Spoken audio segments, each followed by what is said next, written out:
사랑의 예수님, 또 새 아침이 밝아옵니다. 하루를 시작하며 이 첫 시간을 주님과 함께 보냄으로 말미암아 우리의 영과 우리의 전인격이 새롭게 거듭나는 또 한 번의 놀라운 변화를 계속해서 경험하게 인도하여 주시고 은혜를 베풀어 주시고, 또한 우리가 이 땅에서 자아가 죽은, 그리고 예수 그리스도와 새롭게 연합을 이룬 새 이스라엘 교회로서 살아갈 수 있기를 간절히 소망하며 기도드립니다. 우리 죄악의 본성이 우리를 다스리는 것이 아니라 성령의 소욕이 우리를 다스리도록 주님 인도하여 주시며, 또한 이 생명의 빵을 먹을 때에 짧은 시간이지만 깊이 있게 집중해서 주님의 말씀을 듣게 하시고, 듣기만 하는 자가 아니라 듣고 행하는 자가 되게 하여 주시옵소서. 진리의 말씀을 깨닫게 하여 주옵소서. 예수님의 이름으로 기도드립니다. 아멘. 안녕하십니까. 선한제자교회 성도 여러분, 죄송합니다. 제가 목 상태가 많이 좋지 못해서 조금 불편할 수 있을 것 같습니다. 자, 오늘부터 87번째 이야기, 그러니까 그 부활에 관한 사건 두 번째 이제 에피소드죠. 모인 곳에서. 자, 앞에서는 무덤에서, 그렇죠? 죄송합니다. 빈 무덤에서의 에피소드를 우리가 보았고, 이제 오늘부터는 모인 곳에서라는 제목으로 20장 19절부터 23절까지 짧지만 우리 같이 한번 보도록 하겠습니다. 오늘은 그 첫 번째 시간으로서 두려워하는 자들에게 기쁨을 이라는 제목으로 요한복음 20장 19절부터 20절 두 절 말씀을 우리가 함께 보며 묵상을 해 나가도록 하겠습니다. 자, 이번 이야기를 통해서 특별히 우리가 사명을 맡은 자로서 어떤 태도를 가져야 될 것인가, 이것을 좀 생각해 보고자 합니다. 그래서 오늘부터의 본문은 사실 구원의 확신과 더불어 자신이 어떤 존재인지를 말씀을 통해 명확히 알고 믿는 자들에게 해당되는 말씀이죠.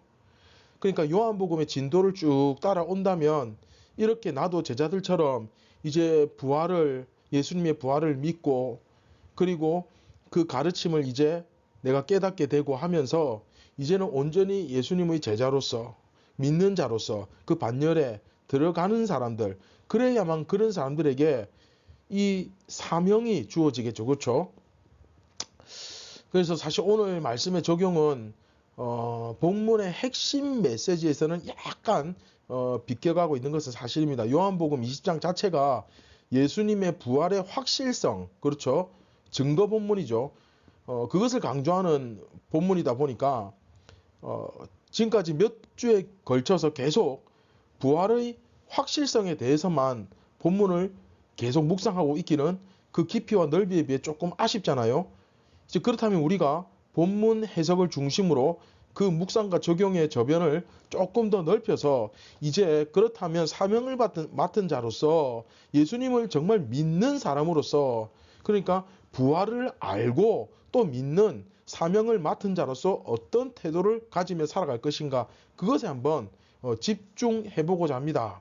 자, 같이 한번 말씀을 보겠습니다.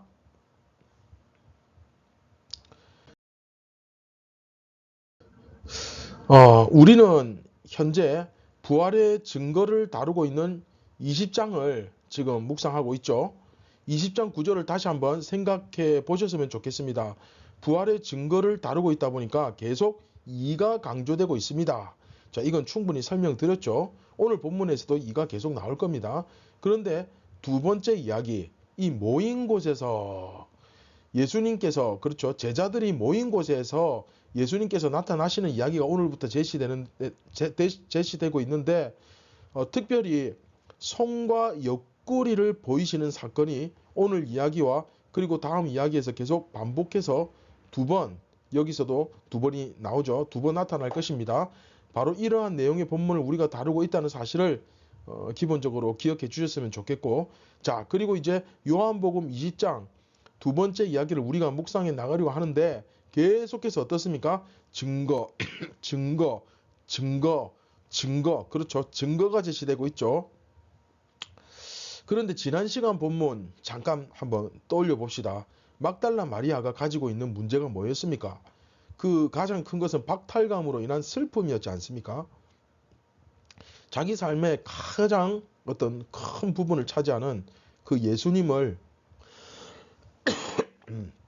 잃어버렸습니다. 그것으로 인해 슬퍼하는 모습을 보였는데 이번 이야기에서는 두려워합니다. 그리고 그 두려움과 함께 나타나고 있는 그들의 모습은 의심이라고 할 수 있거든요. 의심. 물론 의심이 분명하게 나타나고 있지는 않습니다만은, 그러나 두려움과 의심을 극복하는 모습을 확실히 볼 수 있습니다. 사실 의심은 다음 이야기 본문, 그렇죠, 그 도마에게서 더 확실히 나오죠. 여하튼 이 두려움과 의심을 이기는 이야기가 이제 두 번째 이야기인데, 지난 시간까지 두 번에 걸쳐 다룬 이야기에서는 이 빈 무덤을 배경으로 하고 있었잖아요. 예수님께서 아버지께로 가신다라는 이야기가 주로 핵심이었죠.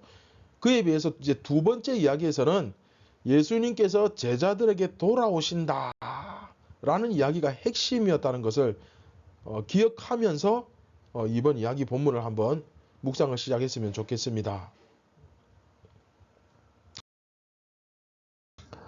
자, 같이 말씀 보겠습니다. 이날 곧 안식 후 첫날 저녁 때에 제자들이 유대인들을 두려워하여 모인 곳의 문들을 닫았더니 예수께서 오사 가운데 서서 이르시되 너희에게 평강이 있을지어다.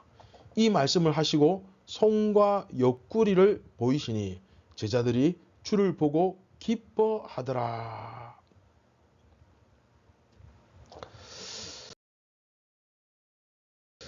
네, 제자들이 막달라 마리아에게서 부활하신 예수님에 대한 이야기를 들은 바로 그날 저녁에 예수님께서 제자들에게 찾아오십니다.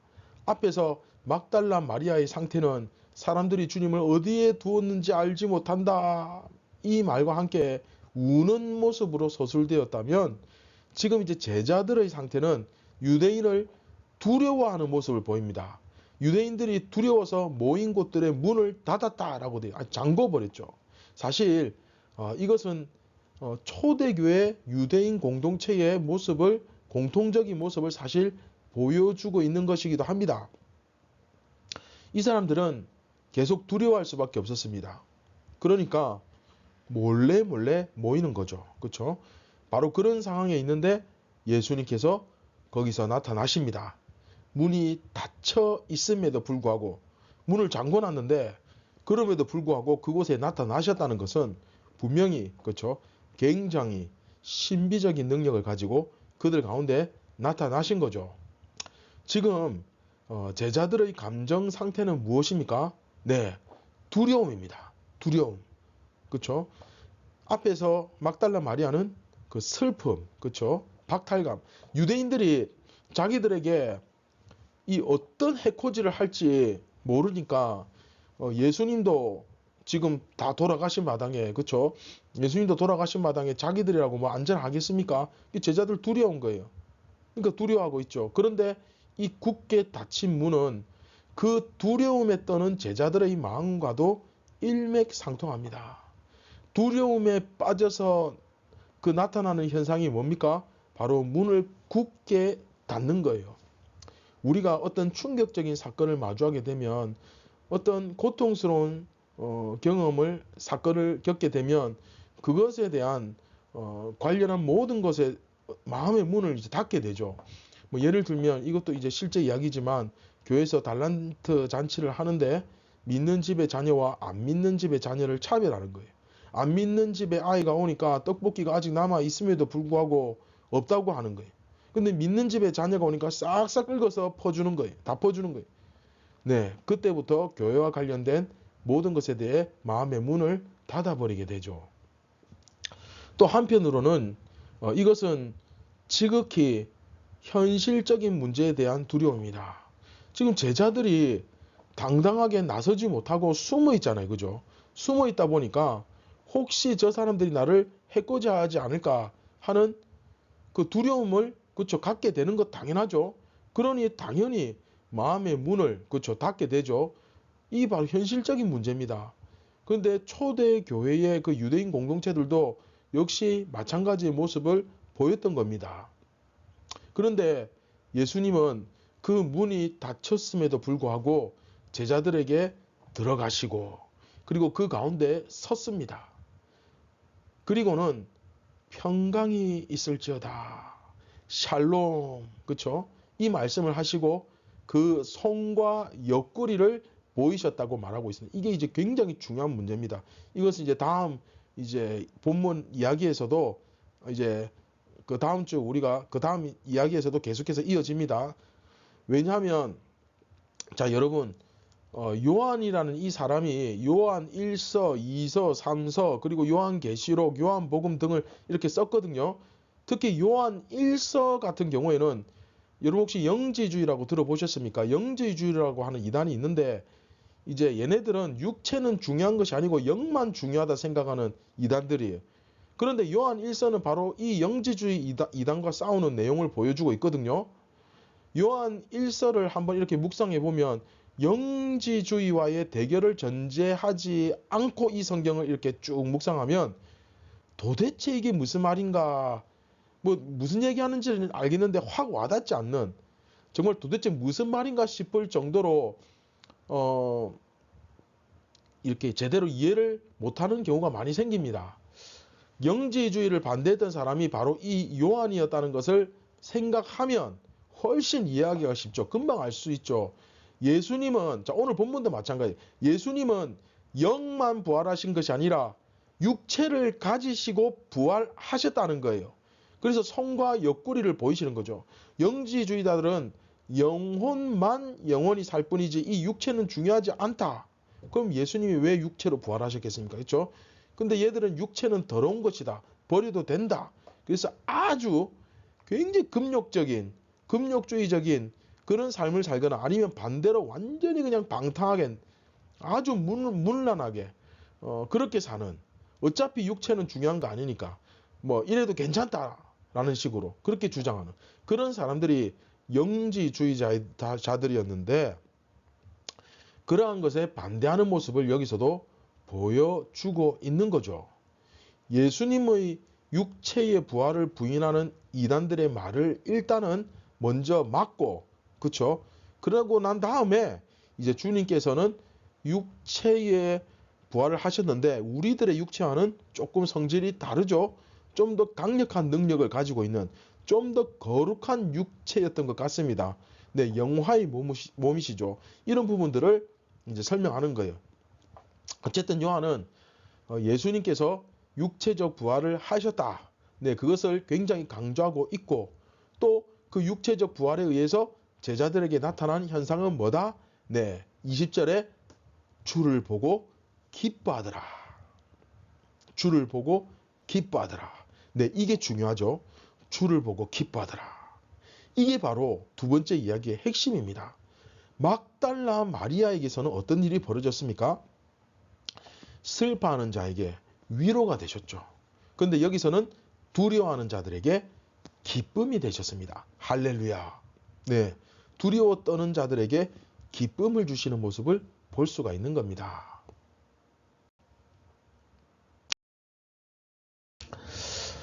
자, 말씀을 맺도록 하겠습니다. 앞의 이야기 빈 무덤에서는 예수님께서 슬퍼하는 자에게 위로가 되셨죠.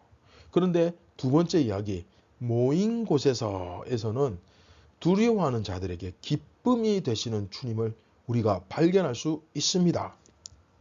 예수님은 지극히 현실적인 문제에 대해 그쵸?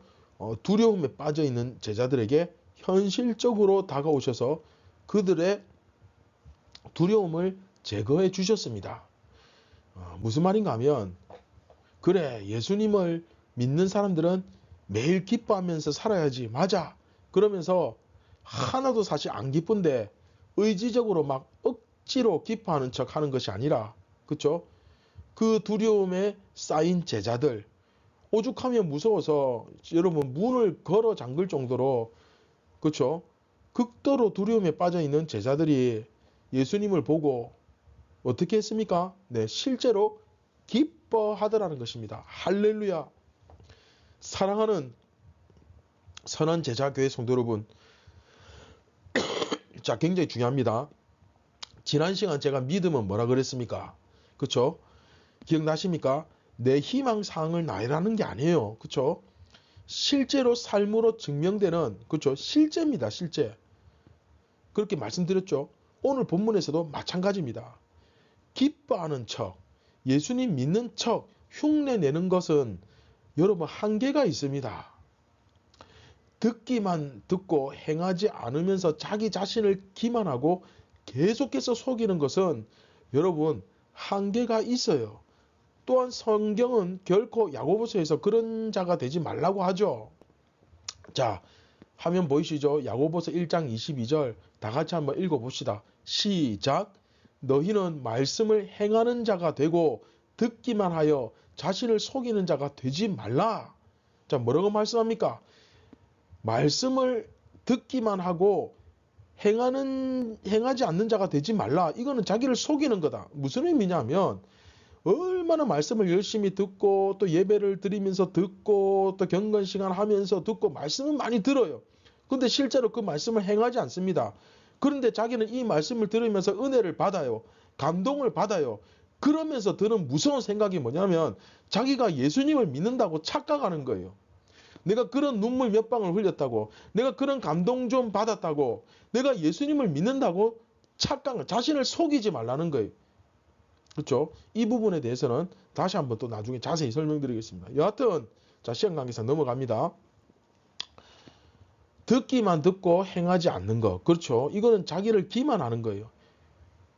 이거는 또한 우상숭배에 빠지는 결과입니다. 성경은 절대 이런 자가 되지 말라고 그러죠. 이 세상 그 누구도 어떻습니까? 여러분 결코 흉내낼 수 없는 기쁨, 그렇죠?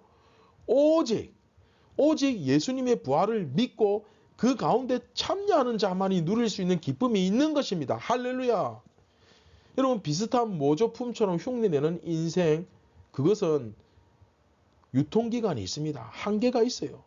그러나 여러분 이런 모조품 인생이 아니라 가짜 인생이 아니라 진짜를 살아내기를, 정말로 신앙을 살아내는 그리스도인이 되기를 주님의 이름으로 축원드립니다. 할렐루야.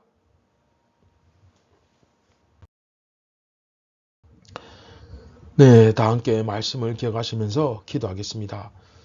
창고모신 예수님, 우리가 오늘도 이 진리의 말씀을 성령으로 말미암아 명쾌하게 깨닫게 하여 주시고 본질과 영광을 보게 하여 주시옵소서.